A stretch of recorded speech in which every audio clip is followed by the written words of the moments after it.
శ్రీగురుభ్యో నమః.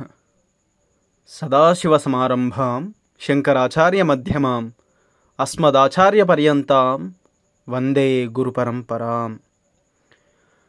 పరమాచార్య స్వామివారి భక్తుల్లో ఒకరైనటువంటి సాంబ్ర కృష్ణమూర్తి గారు వారి జీవితంలో జరిగినటువంటి పరమాచార్య స్వామివారి లీలలను ఈ విధంగా వివరించారు.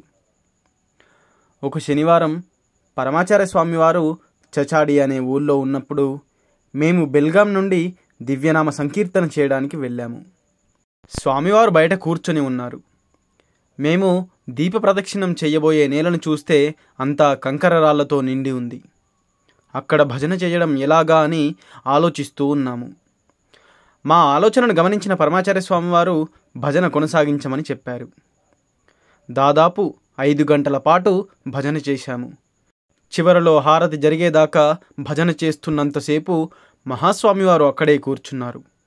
విచిత్రమేమిటంటే మా పాదాలపై చిన్న గీత కూడా పడకుండా భజన కార్యక్రమం దాదాపు 5 గంటల పాటు జరగడం చూసి మేమందరం మహాస్వామివారి కరుణను తలుచుకొని ఏడ్చేశాము. ఒకసారి పరమాచార్య స్వామివారు బెన్నహట్టి ప్రాంతంలో మకాం చేస్తున్నప్పుడు స్వామివారి వద్దకు నా స్నేహితుణ్ణి తన చెల్లెల్ని తీసుకొని వెళ్ళాను.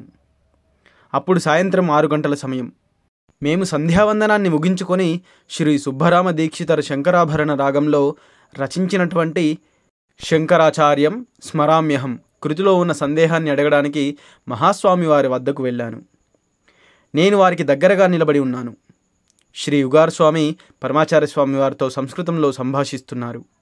నేను ఇబ్బంది పడటం గమనించిన మహాస్వామివారు కింద కూర్చోమని చెప్పి నా సందేహం ఏమిటో తెలపమని అడిగారు. కానీ అప్పటిదాకా నా సందేహం ఎవరికీ తెలియదు. తరువాత 3 గంటల పాటు ఆ కృతిలోని ప్రతి పదానికి అర్థాన్ని వివరిస్తూ ఉపన్యసించారు. మధ్యలో మహాస్వామివారితో పాటు నేను కూడా గట్టిగా పాడాను. ఆ సుదీర్ఘమైనటువంటి ఉపన్యాసంలో నటరాజస్వామివారి నర్తన, పాణిని వ్యాకరణం, సూత్రాల ఉత్పత్తి మొదలైనవి ఉన్నాయి. అప్పుడు రాత్రి 9:30 కావడంతో సాంబ్రకి వెళ్లకుండా ఆ రాత్రి అక్కడే ఉండిపోమ్మని ఆజ్ఞాపించారు. మేము విశ్రాంతికి వెళ్ళిన తర్వాత మహాస్వామివారు శ్రీ రాజగోపాలంతో ప్రపంచ యుద్ధం గురించి, యూరోప్ పరిస్థితి గురించి మాట్లాడారు. అంతటి లోతైన విషయ దృష్టితో స్వామివారు చెబుతుండగా వినడం మా అదృష్టం. ఒకసారి నేను అహ్మదాబాద్ నుండి మహాగావ్ వెళ్ళాను. స్వామివారి చుట్టూ చాలామంది భక్తులు ఉండడంతో నేను శ్రీ ముత్తుస్వామి అయ్యర్తో కలిసి కొద్ది దూరంలో నిలబడి ఉన్నాను. హఠాత్తుగా స్వామివారు నన్ను దగ్గరకు పిలిచి అక్కడే కూర్చుండబెట్టారు. విఘ్నేశ్వరునిపై కీర్తనలు పాడమన్నారు. తర్వాత 1 గంట పాటు అందరు దేవతలపై కీర్తనలు పాడించారు. ఆ సందర్భంలో శ్రీ ముత్తుస్వామి అయ్యర్ గారిని కలవడం, నా కుమార్తె పెళ్లి వారి మనవడితో జరిపించడానికి మార్గం సుగమం చేయడానికి.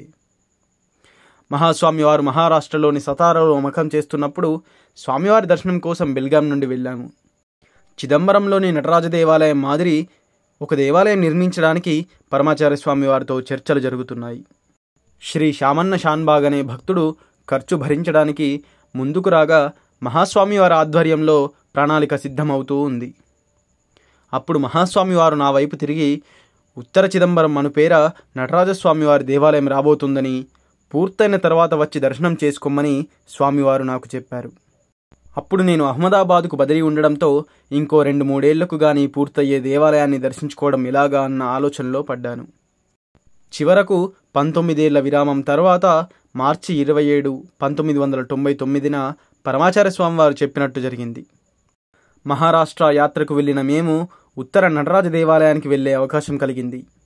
అక్కడి మూలమూర్తి ముందు నిలబడగానే పరమాచార్య స్వామివారు అక్కడ కూర్చున్న ఊహ కలిగింది.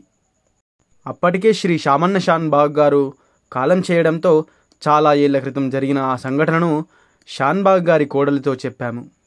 వారు ఆశ్చర్యానందాలకు లోనయ్యి కళ్ళనీరు పెట్టుకుంటూ మహాస్వామివారి దూరదృష్టిని, కరుణను నెమరువేసుకున్నారు. అపార కరుణాసింధుం జ్ఞానదం శాంతరూపిణం శ్రీ చంద్రశేఖర గురుం ప్రణమామి ముదాన్వహం. సర్వం శ్రీ గురు దివ్యచరణారవిందార్పణమస్తు. స్వస్తి.